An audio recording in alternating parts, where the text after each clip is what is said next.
ინოვაციური ხიდი იუსტიციისა და სამოქალაქო ინტეგრაციის საკითხებში აფხაზეთის ავტონომიური რესპუბლიკის მინისტრის აპარატის ახალი პროექტია. პროგრამის ფარგლებში შერჩეული ახალგაზრდები ორ ასაკობრივ ჯგუფადაა დაყოფილი. 14-დან 17 წლამდე მოზარდები და 18-დან 25 წლამდე ახალგაზრდები. პროექტი ორთვიანია და საოკუპაციო ხაზის გასწვრივ არსებული დასახლებებიდან ახალგაზრდების შერჩევას და პროფესიულ გადამზადებას გულისხმობს დასაქმების პერსპექტივით. უკვე 3 ახალგაზრდა დასაქმდა ამ პროექტიდან, რომელიც 2 კვირა სულ დაიწყო. ამიტომ მგონია, რომ მოლოდინი, რაც მაქვს პირობითად პროექტთან მიმართებაში, აბსოლუტურად უნდა გამართლდეს. გარკვეული უნარები უნდა ქონოდათ იმ ახალგაზრდებს, რომ პროგრამირება შეისწავლონ. ხვდებით, ხა ყველას არ აქვს არც ინტერესი და არც უნარი, რომ ამ მიმართულებას გაყვეს.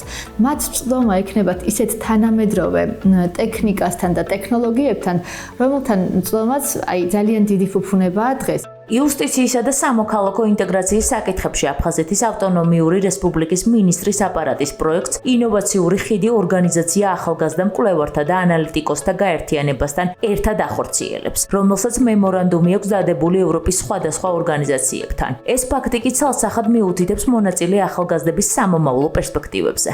ამ პროგრამის გავლის შემდგომ უშუალოდ მასზე იქნება დამოკიდებული რა ქულებს მოაგროვებს და ჩვენ უშუალოდ ჩვენს ორგანიზაციაში, ჩვენს პარტნიორ ორგანიზაციებში გავუწევთ რეკომენდაციას და შესაძლებელი იქნება ამ ახალგაზრდების დასაქმებაც ამ მიმართულებით, რასაც ვასწავლეთ. პროექტში შერჩეული ახალგაზრდები 2 თვის განმავლობაში ინოვაციური ტექნოლოგიების მიმართულებით გადამზადდებიან. 15 წლის ანა ალფენიძის პროექტში მონაწილეობის მოტივი სწორედ მრავალფეროვანი ინოვაციური მიმართულების შესწავლა იყო. ვფიქრობ, რომ ეს სფერო ძალიან საინტერესოა, მიუხედავად იმისა, რომ ძალიან მცირე შეხება მქონდა, ნამდვილად გამიჩნდა ის ინტერესის ნაპერწკალი და მინდა რომ ის გავაღვიო, უფრო მეტი ინფორმაცია მივიღო ამ თემასთან დაკავშირებით და თუ დასაქმებასაც შევძლებთ, ძალიან გამიხარდება.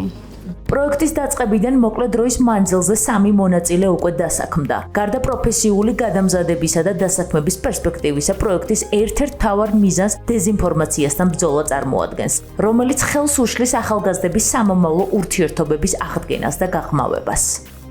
ამ პროექტის საშუალებით მე დარწმუნებული ვარ, რომ ძალიან ბევრი ახალგაზრდა ვინც დღეს იმყოფება, საშუალება მიეცემა განვითარდეს, გაიზარდოს, ისწავლოს ისეთი მნიშვნელოვანი ტექნოლოგიები, რაც ხდება დღეს ციფრული მიმართულებით და ისინი შეძლებენ თავიანთი სიტყვის თქმას იმ მშვიდობის ხიდის მშენებლობაში, რომელიც წლები მიმდინარეობს და ეს პროექტი საშუალებას მოგცემს ინოვაციების საშუალებით ჩვენ განვარჩიოთ fake news-ები და დეзინფორმაცია და ჩვენ მივაწოდოთ მათ სწორი და რეალური ინფორმაცია, რომ ჩვენ გვინდა მათთან ერთად ცხოვრება და ჩვენ ამ პროექტის საშუალებით ხელს შეუწყობთ მათთან დამეგობრების კიდევ ერთი დიდი ნაბიჯი იქნება გადადგმული ჩვენს მიერ.